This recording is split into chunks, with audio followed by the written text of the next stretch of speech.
नमस्कार दोस्तों, इस आप सब यूपीसी एस्पिरेंट जितने भी स्टूडेंट हैं अभी प्री एग्ज़ाम दिए और अब मेंस के लिए पूरा अपियर होना चाह रहे हैं। मेंस जो आपका टारगेट है, मेंस एग्ज़ाम आपका अभी अपकमिंग 2 to 3 मंथ्स में जो भी मेंस रहेगी, वो मेंस को क्रैक करने के लिए सबसे इम्पॉर्टेंट जो ऐसा आपको GS1 इम्पॉर्टेंट है, वैसे GS2 भी इम्पॉर्टेंट है। और GS2 में सबसे इम्पॉर्टेंट पॉलिटी और गवर्नेंस का एक कोर रोल होता है। तो इसके लिए आज के सेक्शन में हम लोग हमारे जो गेस्ट है उसमें नितिन सर और मनीष सर दोनों GS2 पेपर जो है पॉलिटी और गवर्नेंस उससे रिगार्डिंग हमारे जो भी पॉइंट्स है mains exam point of view से, मेंस एग्जाम में हमें ज़्यादा से ज़्यादा स्ट्रेटेजी प्लानिंग प्रॉपर यूज करके कैसे मैक्सिमम अपने आउट ऑफ 20 में से मैक्सिमम क्वेश्चन 17-18 क्वेश्चन कैसे हम लोग आंसर दे पाएंगे और उसमें अच्छे से आंसर राइटिंग की लेवल बना पाएंगे। ये इसके लिए आज जो सेक्शन अटेंड मैनेज किया है वो सेक्शन में दोनों हमारे टीम मेंबर से, दोनों हमारे डिग्नेटरीज से हम लोग एक्सपेक्ट करेंगे कि आज बहुत सारे पॉइंट हमारे क्लियर होंगे। तो आज मैं पहला क्वेश्चन नितिन सर से पूछूंगा कि नितिन सर, हमें GS2 के बारे में सबसे इम्पोर्टेंट होता है पॉलिटी के बारे में फेयर फैक्टर होता है। तो एक्चुअल में फेयर फैक्टर क्यों होता है ये तो सबको पता है, जस्ट उसमें ज़्यादा से ज़्यादा आर्टिकल को बाय हार्ट करना पड़ता है, तो अंडरस्टैंडिंग करना पड़ता है। ईजिली सिंप्लीफाइड करके हम पॉलिटी को कैसे कमांड कर पाएंगे और ज़्यादा से ज़्यादा मार्क्स के लिए हम लोग कैसे आंसर राइटिंग में कमांड कर पाए, उसके लिए कुछ सिंप्लीफिकेशन मेथड्स होगी पॉलिटी को कवर करने के लिए। तो आप बताएंगे तो और अच्छा रहेगा स्टूडेंट को। देखिए सर, सबसे बड़ी बात ये होती है कि आर्टिकल्स को आप in toto you are not in position to mug okay yes, so what you have to write is the crux of that particular article. उस आर्टिकल के जो क्रक्स होते हैं वो आपको लिखने हैं। यस, तो आप इन टोटो और उसके जार्गन्स को आप लिख नहीं सकते हैं, तो आपको आर्टिकल्स याद रखने हैं कि इस आर्टिकल के अंदर मोटे तौर से ये चीज़ें दी गई हैं। क्लियर, पहली बात।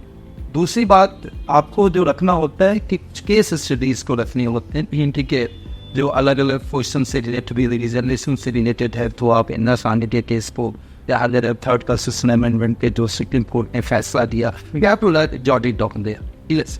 And suppose if there is a question related to the center-state relation, certainly the doctrine of federal supremacy comes into play here. आपको ये भी देखना है कि आजकल यदि सेंट्रल स्टेट रिलेशनशिप की यदि बात की जाए तो उसमें वो क्या है।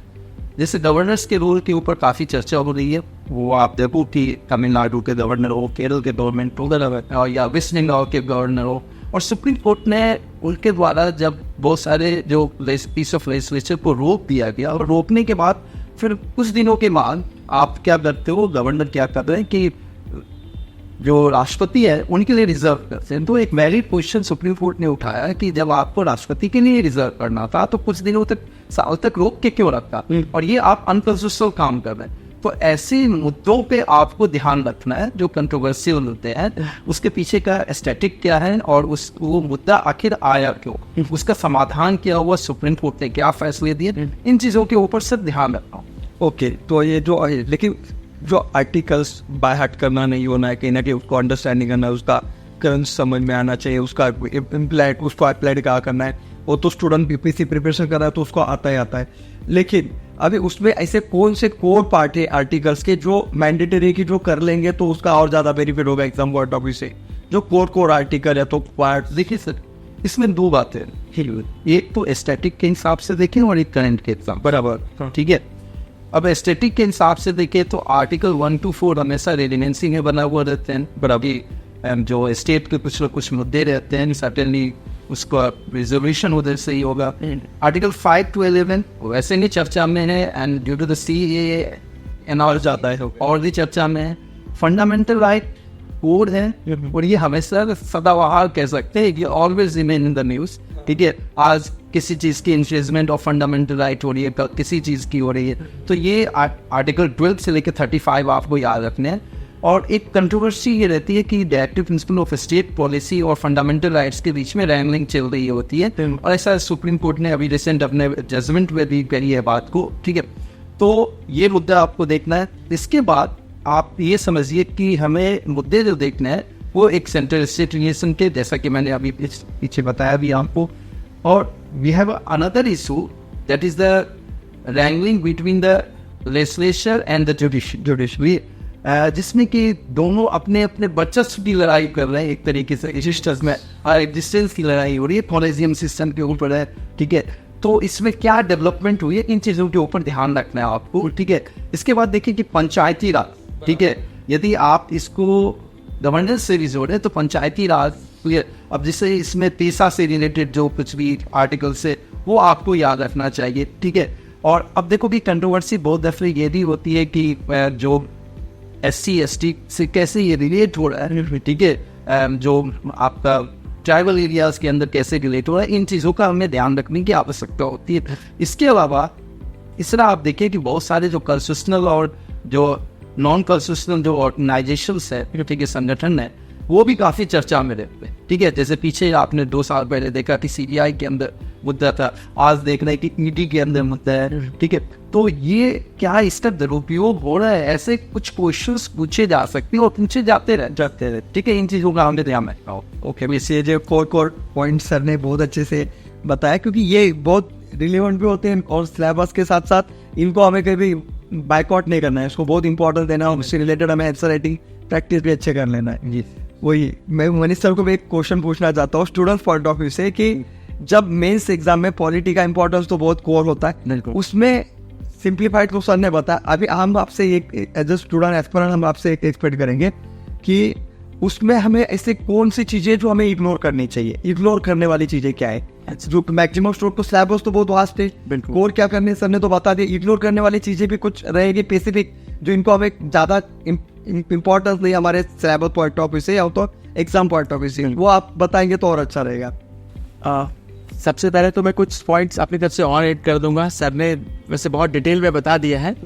जैसे इस बार के एग्ज़ाम के लिए जो रिलेवेंट टॉपिक उसमें स्पीकर, डिप्यूटी स्पीकर का मुद्दा, जैसे अभी हाल फिलहाल में भी चल रहा है। रिसेंटली काफ़ी लंबे समय के बाद ऐसा हो रहा है कि स्पीकर के लिए चुनाव हो रहा है, नॉर्मली ऐसा होता नहीं है, ठीक। इसके अलावा फिर रिजर्वेशन का जो मुद्दा है, इस चुनाव के दौरान काफ़ी उछला था कि बीजेपी आएगी तो क्या रिजर्वेशन रहेगा, हटेगा, उसमें कुछ सुधार हो सकता है, ऐसे कुछ लोगों ने बोल दिया था। तो वो रिजर्वेशन बहुत लंबे समय से, हालांकि क्वेश्चन उसमें नहीं हुए हैं, लेकिन बन सकते हैं आप, ठीक। इसके अतिरिक्त अपोजिशन लीडर अभी आपका 10 ईयर बेस अपोजिशन की जो चीजें हैं, बिल्कुल क्वेश्चन पूछने के चांसेस, बिल्कुल इनका एक डेमोक्रेसी में लीडर ऑफ अपोजिशन का बहुत महत्वपूर्ण भूमिका होती है। तो अभी इतने समय से ये जो पोस्ट है ये इफेक्टिव तरीके से काम नहीं कर पा रही थी, कोई था ही नहीं वास्तव में। तो अब अगर एक पार्टी इस लेवल पे आई है और राहुल गांधी अगर बन गए हैं तो वो मतलब डेमोक्रेसी के लिए बहुत अच्छी बात है। इस चुनाव में लोगों ने अपोजिशन को चुना है, गवर्नमेंट को नहीं चुना है, ऐसा हम बोल सकते हैं। इसके अतिरिक्त जो इमरजेंसी वाले मुद्दे हैं ये हमेशा ही लाइमलाइट में रहते हैं, तो इनको आप कभी भी स्किप नहीं कर सकते। और जो सवाल था आपका कि कौन सी चीज़ से बचना चाहिए, बिल्कुल सबसे पहली चीज़ है कि शब्द सीमा का उल्लंघन नहीं करना है। नॉर्मली जो है लोग भावनाओं में बहने लगते हैं और जब आंसर लिखने लगते हैं, पॉलिटी में ऐसा होता है कि शब्द सीमा का उल्लंघन करेंगे तो दिक्कत आएगी। अब सर ने जैसे कहा कि क्वेश्चन कई बार 2 पार्ट में, 3 पार्ट में क्वेश्चन है, तो आपको तुलनात्मक रूप से उसको उतना ही वेटेज देना चाहिए। अगर आप सही देंगे नहीं उसको वेटेज, और किसी 2 में से एक किसी टॉपिक के ऊपर अगर आप ज़्यादा लिखेंगे तो आपको उस अनुपात में मार्क्स नहीं मिलेगा। दोनों उसको आपको लिखना चाहिए। फिर खासतौर से कुछ मुद्दे जैसे कि आपके फंडामेंटल राइट्स से रिलेटेड मुद्दे हैं, इनमें आर्टिकल को ठीक तरीके से कोट करना ज़रूरी है, ठीक। बाकी मुद्दों में DPSP वगैरह में अगर आप कोर भी लिख देंगे तो चलेगा, जो आर्टिकल 1 to 4 में भी अगर आप क्रक्स भी लिख देंगे तो चलेगा। फंडामेंटल राइट में कुछ आर्टिकल जैसे 14 है, आर्टिकल 19 है, आर्टिकल 21 है, ये आर्टिकल में तो कम से कम आपको जैसा है वैसा लिखने की ज़रूरत होती है। अगर अप टू डेट अगर किसी केस को बता सकें, कुछ केस तो ऐसे हैं कि जो बहुत फेमस हैं, मेनका गांधी है, मिनर्वा मिल है, ये केस तो सब बहुत फेमस केसेस हैं। ये तो आपको बेसिक आना ही चाहिए, और मार्केट में TMH वगैरह के कुछ बुक्स भी मिलते हैं, इस तरीके से मटेरियल है कि आप बेसिक जानकारी ले सकते हैं उन केसेस के बारे में। लेकिन हाल फिलहाल में अगर इन मैटर्स पे कुछ पिछले साल 1.5 साल में कुछ केसेस आए हैं, अगर आप अपने आंसर में उनको कोट करते हैं तो आपके मार्क्स बढ़ जाएंगे, उनमें नॉर्मल से आपका आंसर अलग हो जाएगा और वो आपके लिए बहुत अच्छा रहेगा। तो ये चीज़ें आपको कुछ चीज़ें ध्यान रखनी है। और जो अवॉइड करने वाली चीज़ है कि अगर आप वर्ड लिमिट को क्रॉस करेंगे, जो पूछा है वो नहीं बताएंगे, तो आपका टाइम दूसरी जगह नुकसान होगा। टाइम की वैसे ही शॉर्टेज है, काफ़ी सारा हमें लिखना है। सेम एजुकेट जैसे पॉलिटी में हम लोग और ये कंसिडर करेंगे कि जो करंट रिलेवेंट हॉट टॉपिक, जैसे अभी सर ने भी बताया कहीं ना कहीं कुछ एक ऐसे पर्टिकुलर स्पेसिफिक कुछ हॉट टॉपिक है जो मैंडेटरी की करना है, ताकि उसमें से आउट ऑफ 20 में से 2 to 4 क्वेश्चन पूछने के चांसेस ज़्यादा रहेंगे। ऐसे कुछ टॉपिक फिगर आउट करके देंगे आप नितिन सर या तो मनीष सर जिससे सर ने नहीं बताया इन विमेंस रिजर्वेशन काफ़ी ऐसा है कि इसको आपको करना ही करना है। स्पीकर का रूल चर्चा में है, ठीक है, इसको करना है। पार्लियामेंट्री कमेटीज जो कुछ है चर्चा में है, ठीक है, जैसे एथिक्स कमेटी, इसको आपको करना ही करना है। इसके बाद पार्लियामेंट के अंदर जो सदस्य होते हैं उनके जो प्रिविलेजेस है ना, ठीक है, उसके बारे में। और देखो जैसे निष्कासन हुआ पिछली लोकसभा की बात की जाए 17वीं लोकसभा के, so what is the ways of expelling constitutional provision के अंदर पार्लियामेंट के रूल्स, बिजनेस कंडक्ट रूल क्या कहते हैं, ठीक है, या फिर रिप्रेजेंटेशन पीपल्स एक्ट के अंदर क्या गया था। सो आपको मल्टी प्रॉन्ग देखना है इन चीज़ों क्लियर। इसके बाद जो फंडामेंटल राइट्स के जो मुद्दे बनते रहे, ठीक है, रिजर्वेशन से रिलेटेड उसको आपको करना ही करना है, ठीक है। राइट टू प्राइवेसी से रिलेटेड ये दिन मुद्दे बनते हैं, वो करना है। आजकल जो काफ़ी चर्चा में है कि जो ईडी के द्वारा या सीबीआई के द्वारा मतलब आप आउट ऑफ द वे जाके और पीएमएलए की यदि बात की जाए तो ये सारे के सारे मुद्दे हैं जो कि चर्चा में बने हुए हैं। Hot topic is selling like hot potato and a student must prepare on that. Okay, it is so they can expect question from these areas where as well as the 2024 men's examination is concerned. Okay, इसमें मैं 1-2 point और add करता हूँ। जैसे common civil code है, जो पिछले government जब इलेक्शन के लिए जा रही थी तो उस दौरान भी ये इशू था कि बाकी जो पुराने एजेंडा है बीजेपी के वो सब उन्होंने बहुत सारे अचीव कर लिए हैं, जैसे जम्मू कश्मीर वाला 370 है। तो अब आगे क्या, तो आगे एक ये इशू है जिस पे की डिबेट है, तो अगर इसको आप तैयार करेंगे तो ये आने वाले एग्जाम में यूपीएससी या स्टेट पीसीएस में जो है ये एकदम रिलेवेंट टॉपिक है। चाहूँगा यूसीसी के मुद्दे पे अभी उत्तराखंड की सत्ता बिल्कुल उत्तराखंड में कर ही दिया, ठीक है। And there was a statement by the SM chief minister, okay, that we are going to implement it in the phased manner in the Assam, even in the Madhya Pradesh, उनके बीजेपी रूरल स्टेट। एंड अब देखो इसमें सिर्फ और सिर्फ उत्तराखंड के मुद्दे को नहीं, यूसीसी का मुद्दा है क्या, ठीक है, एक तो ये आपको समझना पड़ेगा। इसके अलावा आपको समझना पड़ेगा कि it is already being implemented in the war, तो aesthetic portion and side by side the current portion, you have to manage both the thing so that you can write the balance answer to this is okay. So same as it is polity important है वैसे IR भी important है। and IR related आपको क्या ऐसे कौन से topic लगते हैं? तो IR related पुलिस ऐसे MOU लगते हैं तो नेशनल इंटरनेशनल लेवल पे भी जो फॉर्म हुए उससे रिलेटेड कुछ आप स्टूडेंट को गाइड्स करेंगे। देखिए sir, as far as IR is concerned, again we have 2 parts. One is a popular one, जैसे यूएनएससी का रिफॉर्म, ठीक है, ये पहले नहीं देने में था, आज में देने देयर एवरग्रीन टॉपिक। इसमें आपको ये देखना पड़ेगा कि इंडिया की दावेदारी में कितना दम है, ठीक है। अब देखो इसमें आपको इमोशनल सॉर्ट ऑफ आंसर नहीं देना, आपको ये देखना है कि आखिर फाइनेंशियल कंट्रीब्यूशन कितनी है इंडिया की, ठीक है, पीस कीपिंग मिशन में अच्छी है, ठीक है, लेकिन आपको ये भी देखना है कि फाइनेंशियल कंट्रीब्यूशन कितनी है यूएनएससी के अंदर जो मैंडेटरी आपको देनी होती है, ठीक है। तो और इसकी रेलिवेंस बनी हुई है पहले भी और आज भी, ठीक है। अब देखिए दूसरा मुद्दा जो होता है पिछले 2-3 साल से आप देख रहे होंगे कि नेटो का जो स्मार्ट जो एक्सपेंशन है, ठीक है, जो कि एक प्रमुख कारण रहा है कि रसिया यूक्रेन के युद्ध का, ठीक है, इसको आपको समझने की जरूरत है। और इसकी रेलिवेंस आप 2014 से ही देखेंगे जब क्रीमिया के ऊपर रसिया ने कब्जा कर लिया, ठीक है, और आखिर वो कोड में चाहता क्या उसकी एक्सपेक्टेशन है। अब एक जो मुद्दा एस्थेटिक था आज के डेट में काफ़ी रेलिवेंट हो चुका है कि 7 अक्टूबर 2023 को जब हमस ने हमला कर दिया किसके ऊपर, इजराइल है उसके ऊपर, और काफ़ी लोग हताहत भी हुए, बंधक भी बनाए गए, ठीक है, आप ये जानकारी होगी।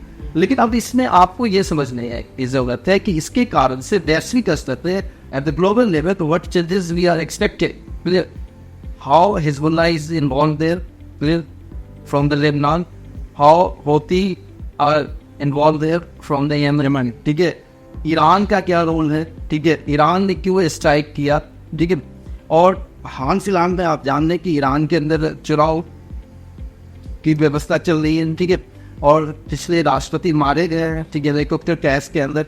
तो क्या इसका असर पड़ेगा कुछ जो वैश्विक समीकरण है उसके ऊपर ध्यान देना। फिर हमें ये देखना है कि देखो ये सारे एंगल्स के ऊपर आपको काम करना है, ठीक है। वो क्या नहीं, हाँ, एक तरफ आप देखो कि रशिया, दूसरी तरफ चाइना, ठीक है, नॉर्थ कोरिया का एक एक्सेस बिल्डअप होता हुआ दिख रहा है। अब आप ये समझिए कि एक चाइना को कंटेन करने के लिए बहुत सारी चीजें की जा रही है। क्वाड हुई है, क्वाड प्लस हुई है, ठीक है।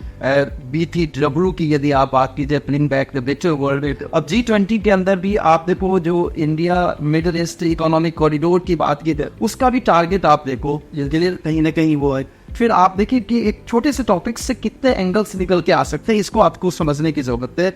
इसके अलावा आप देखो कि एक ब्लू डॉट नेटवर्क है, उसमें क्या किया जा रहा है, ठीक है। अमेरिका ने कुछ साल पहले डेमोक्रेसी समिट की थी, उसमें क्या किया जा रहा है।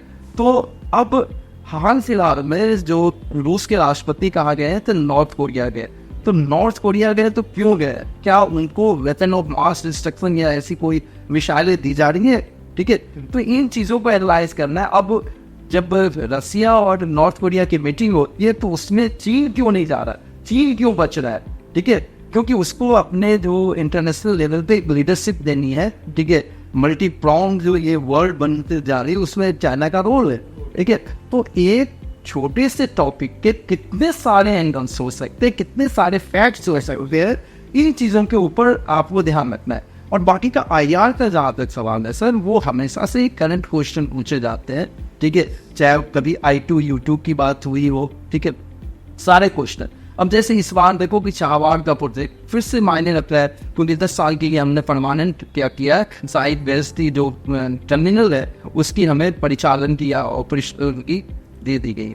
अब उसमें लाइन ऑफ ट्रांजिट में इंडिया क्या कर रहा है, ठीक है। अब अफगानिस्तान में जो डेवलपमेंट हुई है उसके कारण से ये जो पूरा का पूरा जो डायलैक्ट्रल है इसमें क्या, तो ये सारी चीज़ें देखनी है कि जब आप किसी क्वेश्चंस को कर रहे होते हैं ना, तो आपके पास एक मल्टी प्रॉन्ग अप्रोच होना चाहिए। उसके जितने भी जियोपॉलिटिकल बातें हो सकती है उसको ध्यान रखना है, ठीक है। और ये देखना है IR के अंदर जो अब चीज़ें हो रही है वो 3 लेवल पे हो रही है। एक तो रीजनल लेवल पे भी फोकस किया जा रहा है, ठीक है, या फिर दूसरा देखो कि जैसे कि अफ्रीका के अंदर, ठीक है, एक पूरे अफ्रीका को हमने देखा।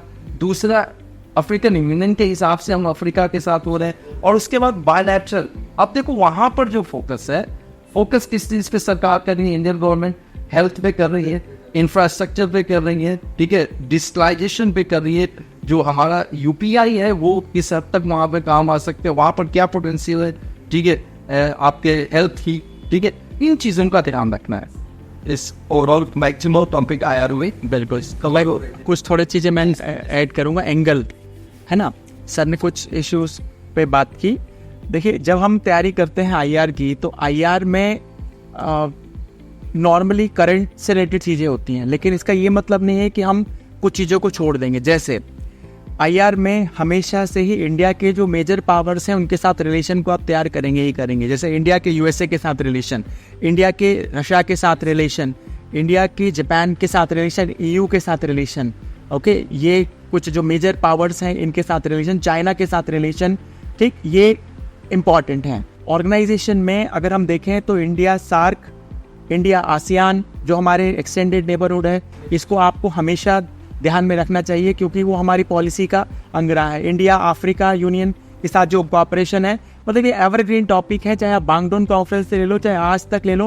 मतलब सर ने भी जो कहा कि हेल्थ और टेक्नोलॉजी पे हम जो कोऑपरेशन कर रहे हैं उस सब में पर्पस यही है कि हम हमारा जो एक्सटेंडेड नेबरहुड है उसमें कोऑपरेशन बढ़ा रहे हैं। तो इंडिया के मेजर पावर के साथ रिलेशन, इंडिया के ऑर्गेनाइजेशंस जो है मेजर उनके साथ रिलेशन या उनके लिए काम, या फिर एक चीज़ और, इंडिया के उसके नेबर्स के साथ रिलेशन, ठीक। जैसे इंडिया के नेबर है पाकिस्तान, श्रीलंका, अभी इस बार मालदीव जो इतना विवाद चल रहा है कि वहाँ की गवर्नमेंट इतना कुछ कह रही है, कर रही है, उसके बाद भी इंडिया कंसिस्टेंटली उसके सपोर्ट करता हुआ नजर आ रहा है। क्योंकि कोई भी गवर्नमेंट बहुत लंबे समय तक नहीं चलती, जो ये हटेगी और लोगों की नज़र में अगर इंडिया की वहाँ के लोगों की नज़र में अगर इंडिया की पोजीशन ठीक है तो हमारे रिलेशन बहुत जल्दी इंप्रूव हो जाएंगे, रिवाइव हो जाएंगे। तो जो भी हमारे नेबरहुड है, 6-7 कंट्री है, चाहे आप अफगानिस्तान को ले लो, सार्क के जो भी मेंबर हैं सबके साथ आपको रिलेशन को ध्यान में हर बार रखना होगा। 3-4 जो मेजर पावर है उनके साथ हमेशा रखना होगा। तो ये तो स्टैटिक पार्ट है, जिसको मैं कहूँगा स्टैटिक पार्ट। अब जो वाइब्रेंट पार्ट कौन सा है इसमें, चेंजिंग वाला पार्ट, वो जो कि करंट में कुछ हुआ, जैसे इजराइल में कुछ हुआ इंसिडेंस, वो वाइब्रेंसी वाला पार्ट है। अगर नाटो का कुछ चल रहा है, ये वाइब्रेंसी वाला पार्ट है, ये करंट वाला पार्ट है। तो इस तरीके से आप चीज़ों को सेग्रीगेट कीजिए और जितने भी लेवल हैं, जितने भी चीज़ें करेंगे, इसमें आप अप टू डेट इन्फॉर्मेशन रखिए। लोग नॉर्मली क्या करते हैं, जैसे इंडिया चाइना के साथ या इंडिया यूएसए के साथ, रशिया के साथ में जब हम बात करेंगे तो हमारे मल्टीपल एस्पेक्ट है रिलेशन के। हमारा पॉलिटिकल रिलेशन है, हमारी इकोनॉमिक रिलेशन है, हमारे डिफेंस रिलेशन है। तो इनमें जितना अप टू डेट इन्फॉर्मेशन देंगे उतना बेहतर मार्क्स आपको आएगा। सर मैं एक पॉइंट और ऐड करना चाहूँगा सर। बिल्कुल। वो ठीक है, अब देखिए कि जैसे हमें इन जनरल 250 वर्ड्स यदि लिखने हैं तो अराउंड 9 पॉइंट्स लिखने होते। बिल्कुल। ठीक है, तो जैसा कि सर ने बताया कि 3 से 4 पॉइंट तो एस्थेटिक वाला है। बिल्कुल। ठीक है, लेकिन जैसे आप इंडिया इजराइल के बारे में, तो वहाँ पर स्पेस टेक्नोलॉजी में चीज़ें हो रही है। ठीक है, एग्रीकल्चर के अंदर ड्रिप इरिगेशन में बात हो रही है। ठीक है, बिल्कुल ध्यान देना सर। उसके बाद डिफेंस में हमारे टाई बढ़ रहा है।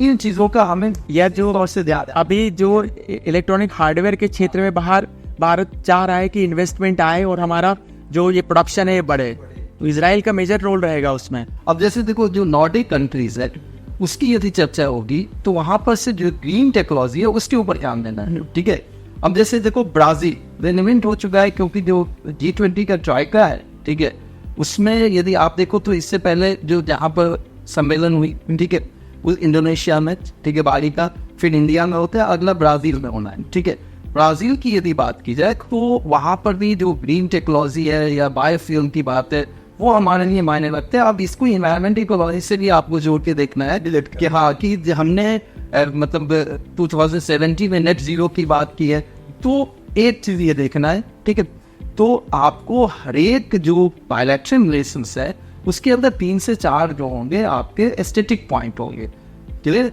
या फिर जनरल पॉइंट होंगे जिसको कि आप बायलैटरल रिलेशंस में यूज़ कर सकते हैं। और उसके बाद आप उस देश के स्पेसिफिक कुछ पॉइंट्स को याद रखें, स्पेसिफिक तैयार कर रखें, जिससे कि वो आप लिख सकें। ठीक है, इसको मेरे पे हाथ रखें। इसके अलावा एक चीज़ ये भी है जो भी हमारे सिलेबस के अंदर दिया हुआ है, ठीक है, बहुत बार students usually go for the trend analysis, clear. So from 2013 onwards there is a change in the syllabus and one of the part in the IR is the Indian diaspora. Okay, in the first 3, 4, 5 years they haven't asked any question from the Indian diaspora, but all of a sudden in the last 3, 4 years they have asked question twice there, clear। अब ऐसे ही polity के अंदर भी आप देखिए कि जो दूसरे देश के साथ कंपेरेटिव हमें कंस्टिट्यूशन की बात की जा रही है तो वो उस पर क्वेश्चंस नहीं थे, लेकिन एक पूछ देते हैं। ठीक है, तो सिलेबस में है क्योंकि हाँ सिलेबस में जो सिलेबस में है वहाँ से क्वेश्चन पूछे जा सकते हैं। ठीक है, so students have to get prepare for that, because until unless आप स्टैटिक भी तैयार करके नहीं रखेंगे तो उस क्वेश्चन का थोड़ा बहुत भी नहीं। एक्चुअली सिलेबस में मेंशन है कि जो मेजर कंट्रीज हैं उनके कॉन्स्टिट्यूशन और एक रिप्रेजेंटेशन ऑफ पीपल एक्ट, ये 2 चीजें स्पेसिफिकली मेंशन है सिलेबस में और लोग इसको हमेशा ही इग्नोर करते हैं। मैं वही मिस अभी देखो जैसे पॉलिटी का हमें बहुत सारा अच्छे गाइडेंस मिला, वैसे IR का मिला। आज के सेक्शन में हमने 2 चीज़ों को अच्छे से फिगर आउट किया ताकि हमें मेंस पॉइंट ऑफ व्यू से स्टूडेंट्स का जरूर बेनिफिट उठाइए। बहुत पॉइंट हमने मैक्सिमम कवर किए। तो नेक्स्ट सेक्शन में हम लोग उसको गवर्नेंस और जो सोशल जस्टिस ऐसे टॉपिक को हम लोग और जस्टिफाई करेंगे ताकि पेपर 2 हमारा अच्छे से एलोबरेट कर सके। आज के जो पॉइंट है वो बहुत इंपॉर्टेंट पॉइंट है जिसमें डू और डॉट्स भी हमने क्वालिटी रिलेटेड किया और IR रिलेटेड कौन से स्पेसिफिक टॉपिक है और कौन सा वर्ड, क्योंकि IR में हम लोग करने जाएंगे तो बहुत सारे MOUs हुए, बहुत सारे टाइप हुए, इतना सब वास्ट सिलेबस करने से अच्छा स्पेसिफिक कुछ करेंगे उसमें हमें मार्क्स आने चाहिए। वही हमारा मेन मोटो था आज के सेक्शन। बिल्कुल सर, इसमें स्टूडेंट को जरूर उसका बेनिफिट मिलेगा। Thank you so much sir, Nitin sir और Manish sir, thank you thank you already as a parents, thank you.